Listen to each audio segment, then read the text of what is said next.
Professor, firstly, it's a great pleasure to have you here with us tonight. I want to start our conversation by asking the following. With the upcoming US election by the end of this year, are we expected to witness a real potential change in the US foreign policy towards China? Isn't it a state policy, or it's a policy related to the president himself? Well, the answer I'm going to give you is a very paradoxical one. On the one hand, the outcome of the elections could change nothing. On the other hand, it could change everything. So why do I give this paradoxical answer? Because it's very, very clear that even though the United States, as we all know today, is a deeply divided society where Americans cannot agree on anything, there's only one thing they agree on: it's time to stop China. So regardless of who's the president, the mission to stop China will continue. And that policy has become deeply embedded in both the establishment, the society, and everyone seems to agree that this is the time for United States to stop China. But at the same time, the reason why I say it could change everything is that if Trump wins, which is certainly possible, I think you can never tell what Trump is going to do. He could go to either extreme, right? Certainly he'll carry on the contest against China. There's no question about that at all. But how? And he could make things a lot worse. Much, much worse. So therefore, we have to prepare ourselves for all possibilities. Certainly, if you come from small states like UAE or Singapore, as I do, you have to recognize that we, whether we like it or not, are now witnessing the largest geopolitical contest ever seen in human history. And I say the largest geopolitical contest because we've never had powers of the size and scale of the United States today and China going head to head. And because this is such an immense geopolitical contest, it will rock the world and it will affect all of us, no matter what we do, no matter where we live. And that's why we need to understand this, and that's why I think it's very timely that you're having this dialogue here in UAE now. That's right. So you said that all the Americans agree on one thing, which is like to stop China. So does that mean like the US has like a strategy or a grand strategy to stop China, or it's like more related to each president and his way of dealing with China? Well, I'm glad you used the words grand strategy. Because when I was writing my book, Has China Won, I had the privilege of having a very long one-on-one lunch with someone who was then clearly America's greatest living strategic thinker, Henry Kissinger. It was a long lunch, hour and a half, 2 hours. And at the end of the lunch, when I went back, I asked myself, what was the message that Henry Kissinger was trying to give to me at this one-on-one lunch? And it became clear to me after I reflected on my conversation with him that the message he was telling me was that the biggest strategic mistake that the United States is making in this contest against China is that it has launched this contest without a strategy. I thought, gosh, that's a very profound thing to say. So I had to write to him. I wrote to Henry Kissinger and I said, "Dear Henry, thank you for the lunch. Do you mind if I cite you saying this in my book?" And fortunately, he gave me his permission. So the fact that someone as senior and as well-informed as Henry Kissinger can say that there's no strategy is a very important point. And it's also confirmed by the evidence, right? While we know for sure that the United States will carry out actions in one way or another against China, it's not clear what the goal is. I mean, is the goal to stop China's economic development? It cannot be done. Is the goal to overthrow the Chinese Communist Party? It cannot be done. Is the goal to successfully contain and isolate China like the way the United States successfully isolated and contained Soviet Union? It can't be done. So if it's not clear what the goals are, people are asking, you've launched this contest, what is your end game? What will constitute a victory for you? And as you know, that has never been spelled out by anybody. Except once, I think President Joe Biden in passing mentioned, saying the Chinese aim to become number one, and he said, it ain't gonna happen on my watch. So basically what he's saying, I will not allow Chinese economy to overtake the US economy while I'm still president. So clearly, if you look at all the actions that have been taken, the tariffs, the chip war, they're all designed in one way or another to slow down the Chinese economic growth. Because I think the United States has made, in some ways, a rational calculation that if and when the Chinese economy becomes number one, everything changes. And the very privileged position that the United States has had for, by the way, 130, 140 years as the number one power in the world, that can change. And here I want to emphasize that I do believe, and this is also a result of my conversation with Henry Kissinger, that there is a wiser strategy for the United States. Instead of trying to stop China, the United States should try to work with China to create a world which has enough space for two big powers. And that was also, by the way, a strategy that the former President Bill Clinton suggested in a speech that he gave in Yale in 2003.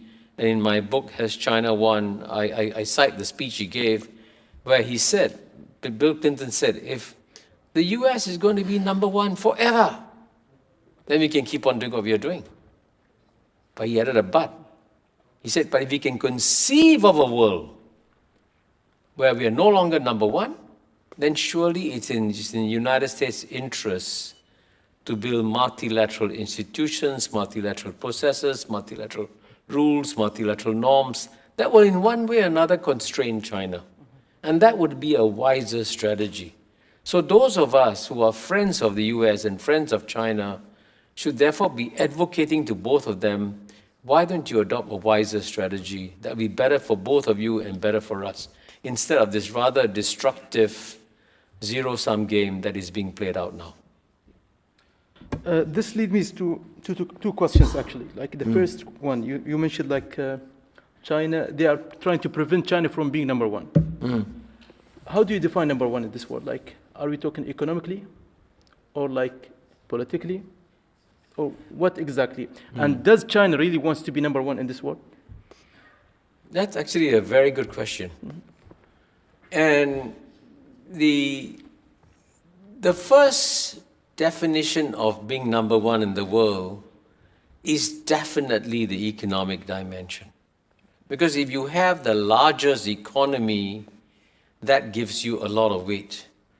But I want to emphasize that what I haven't mentioned so far is the complexity of the US-China contest. And it's in some ways it's hinted in your question. It's a multi-dimensional contest.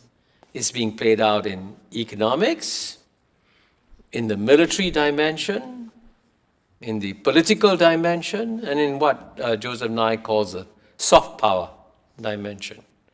So it is actually conceivable for the United States to become, in nominal GDP terms, the number two power but yet remain the number one most influential power in the world. It can't do that. I mean, if it does adopt a wise strategy. So, for example, I can tell you the most powerful weapon the United States has in the world is not its aircraft carriers, it's not its F-35 jets, it's the US dollar. Because the power of the US dollar means that you can impose sanctions, right? And you can take away $300 billion from Russia, okay? You can do that. So, so there are ways and means for the United States to remain the most influential power in the world, even if its nominal GDP becomes number 2. And in response to your specific question, does China want to become number 1? The answer is yes and no. Why do I say yes and no? Yes, because they want to have the world's largest economy. Because they know at the end of the day, what will protect China is having the largest economy in the world. But at the same time, the Chinese don't have the same ambition that United States does to run the world. The United States, as you know, is present in all corners of the world, intervening in this issue, intervening in that issue, taking care of this problem, taking care of that problem. The Chinese view is that we are 1.4 billion people, we have enough problems at home, we will take care of our problems, the world will take care of itself. So in that sense, I don't think the Chinese have a desire to step into the shoes of the United States in terms of its global involvement in various issues. So in that sense, I think it is actually possible, therefore, and the reason I'm making these suggestions is that I'm looking for ways and means of creating a world where United States and China can live together in peace without having going at loggerheads with each other. So you just said like the United States doesn't have any strategy regarding China. Let's go to the other side. How about the Chinese? Do they have a grand strategy in dealing with the US? Well, as the weaker party, if they didn't have a strategy, they'd be in deep trouble. I think out of necessity, they have to have a strategy. And they do have one. So, for example, they ask themselves the obvious question. Why did United States successfully defeat the Soviet Union? Why? And they must say, the one country that has studied the collapse of the Soviet Union more carefully than any country in the world is China, because China knows that the dream of the United States is to make China the second Soviet Union that collapses. So how does China prevent a collapse? First point, the Soviet Union didn't collapse because of external pressures. It collapsed because of internal weaknesses. And so China realizes, to make sure I survive, I must have a very strong, dynamic economy and a strong, dynamic society. And by the way, there was a very famous American thinker, George Kennan, who said way back in 1949, very presciently he said, at the end of the day, the outcome of the contest between United States and Soviet Union will depend not on our weapons and troops and all that. It will depend on which society has got greater spiritual vibrancy inside, stronger. And so United States society was far more dynamic than Soviet Union society. United States thrived, Soviet Union collapsed.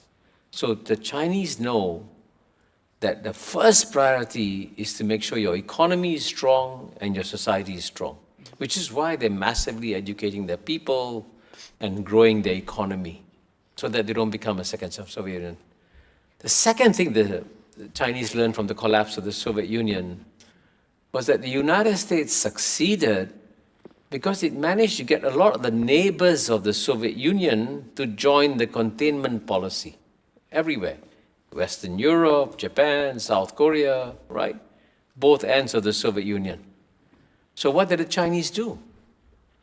The Chinese launched a preemptive strike against a containment policy by making sure that its neighbors depended on the Chinese economy. I'll give you a simple example. Singapore is part of Southeast Asia, and we are part of an organization called ASEAN. And ASEAN started as a pro-American organization, okay? In fact, when ASEAN was created on August 8, 1967, both the Soviet Union and China denounced the creation of ASEAN as a pro-American organization, right? And it's true, ASEAN was pro-American, pro-Western. And what was stunning was that even though ASEAN was pro-American, pro-Western, and we had longer dialogues with United States, European Union, Australia, Japan, everybody, none of our Western friends proposed a free trade agreement to ASEAN. The first country to propose a free trade agreement to ASEAN was China in 2001.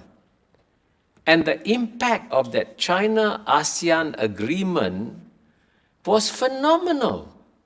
Because in the year 2000, and that's when China proposed the free trade agreement, ASEAN's trade with the United States was 135 billion, and our trade with China was only 40 billion. So US trade was, more than 3.5 times what China's trade with ASEAN was.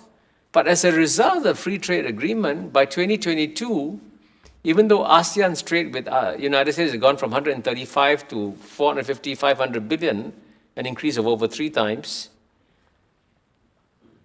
China's trade with ASEAN went from 40 billion to $975 billion, almost $1 trillion. The world's largest trading relationship in 2022.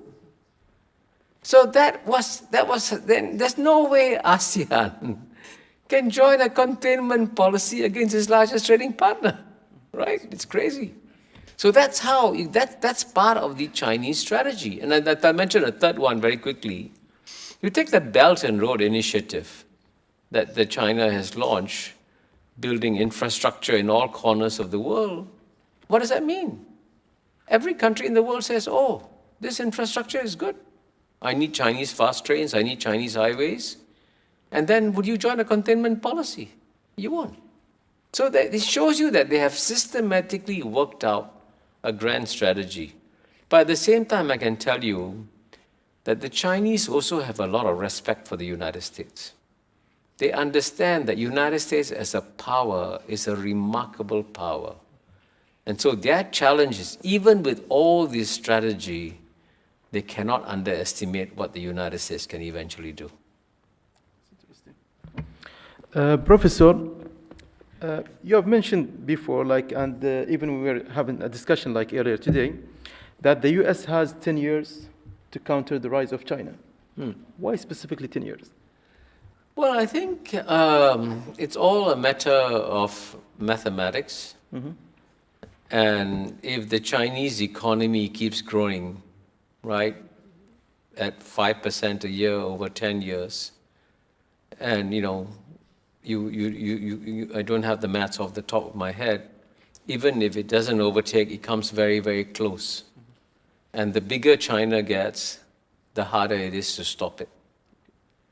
And it's quite clear that the Chinese have been quite ingenious in creating a long-term manufacturing strategy for China.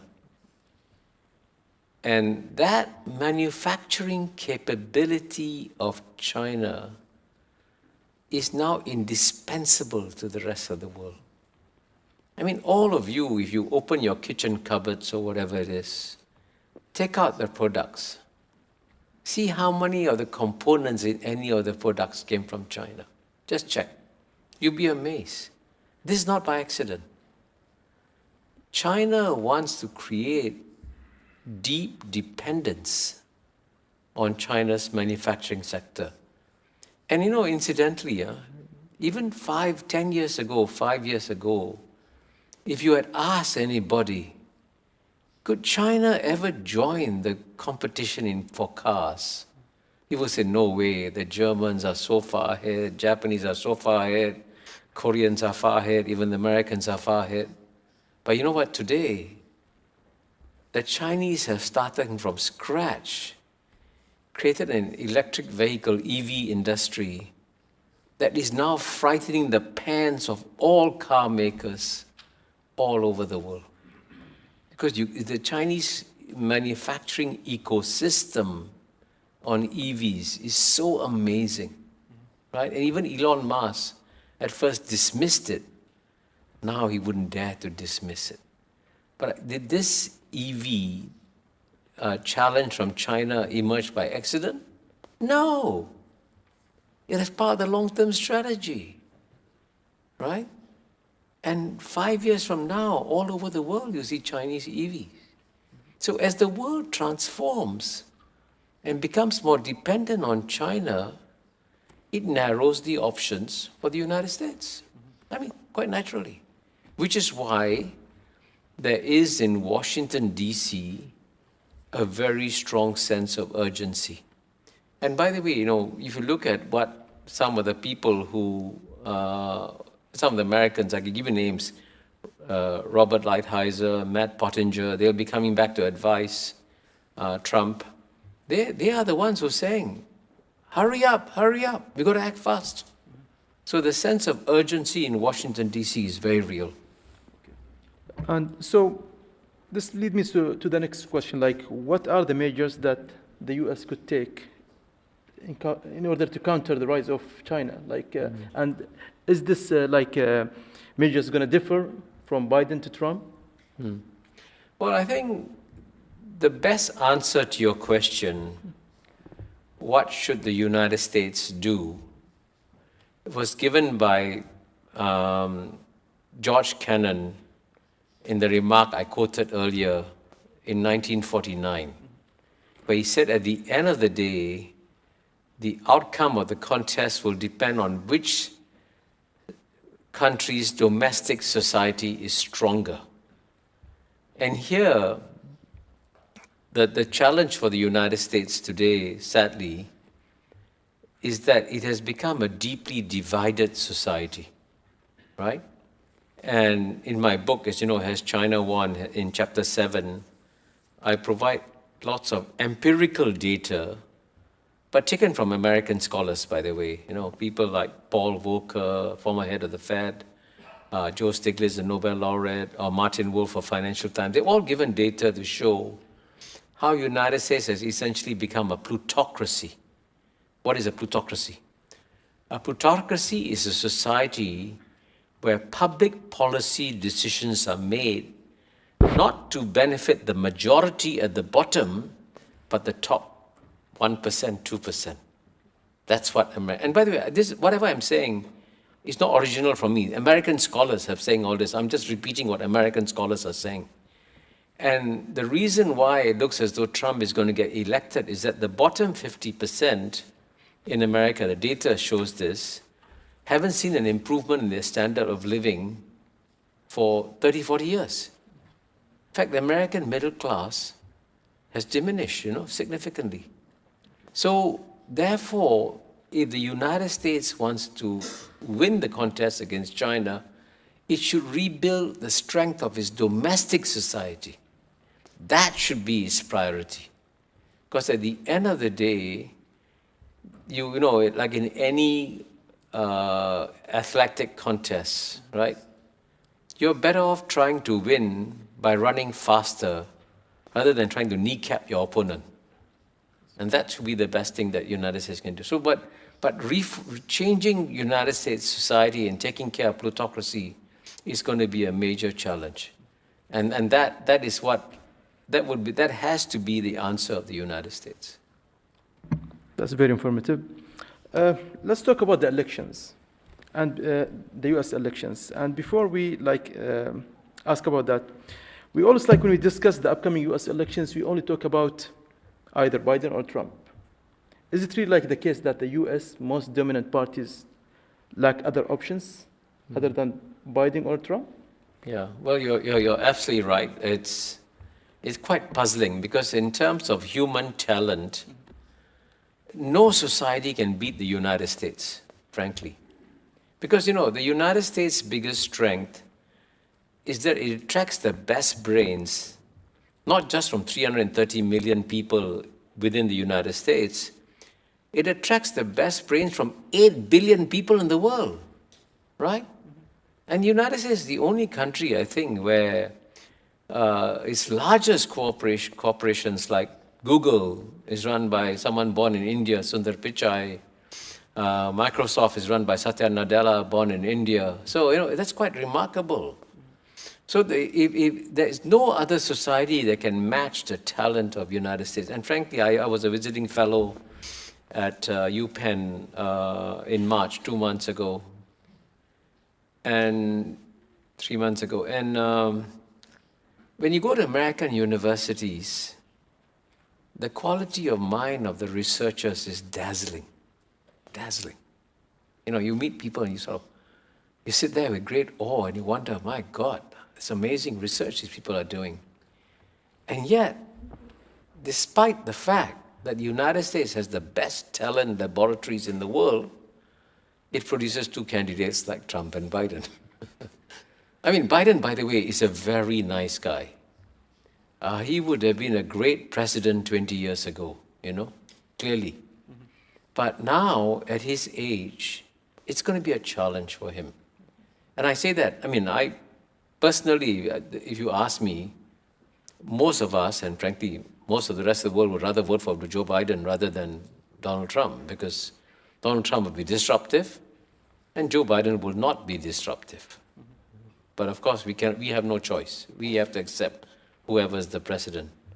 And unfortunately, the prospects of Trump being elected seem to be getting stronger, sadly. And so I suspect it will be a Trump-Biden election. But what the results will be, I would say that one lesson we are learning is that in democratic societies, never predict the results of elections. Until 3 weeks ago, everybody was telling me that Prime Minister Modi would win big time, 350 to 400 seats. What did he get?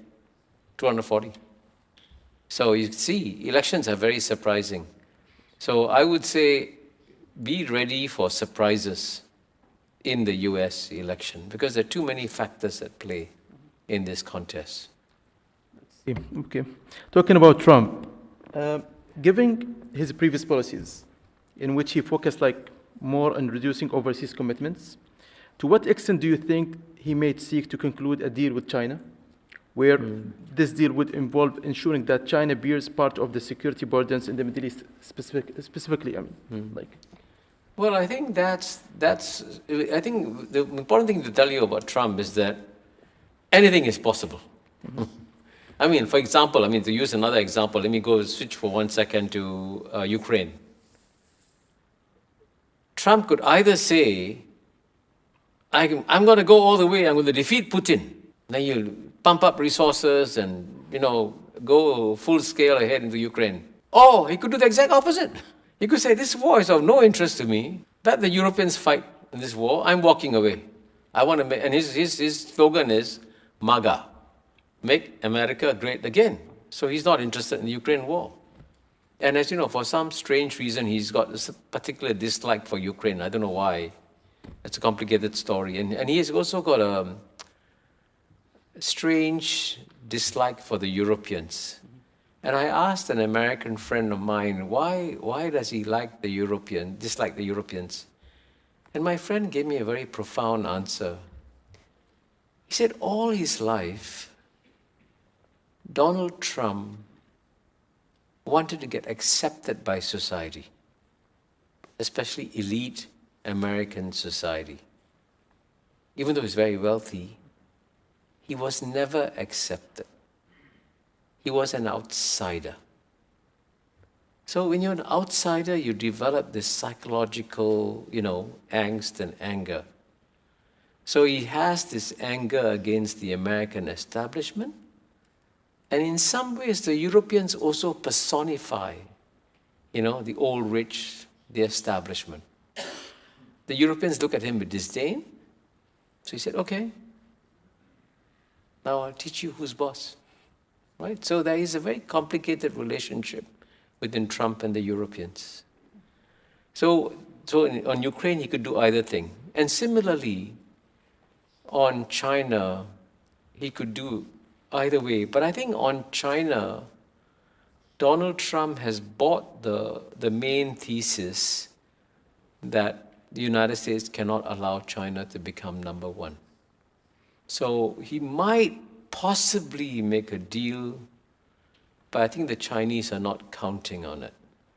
The Chinese have to get ready for a more aggressive president. But again, having said that, the only thing you must know about Donald Trump is that he can do anything. Because when Donald Trump wakes up, actually he cannot predict what he's going to do in the rest of the day. He may change his mind in the course of the day. Thank you, Professor. And before we conclude, Professor, please, you have 1 minute only. If you have any final thoughts or insights, only 1 minute. So. In 1 minute, I can promise you that you will not be bored in the next 10 years. The US-China contest will accelerate, and get ready, you'll watch the greatest show in human history.